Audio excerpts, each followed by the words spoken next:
തപസ്യ കലാസാഹിത്യവേദിയുടെ സംസ്ഥാന പഠന ശിബിരം 11-12 തീയതികളിൽ കണ്ണൂർ മാടായിപ്പാറയിൽ നടക്കും.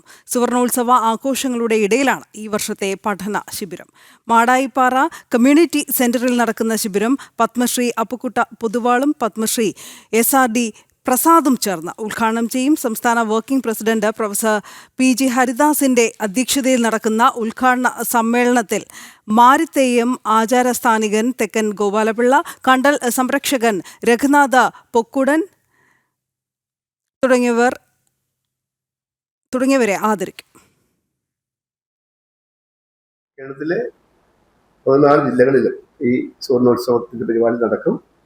അതിൽ തിരഞ്ഞെടുക്കപ്പെട്ട 6 ജില്ലകളിൽ മെഗാ പരിപാടികളാണ് തപസ്യ ഉദ്ദേശിക്കുന്നത്.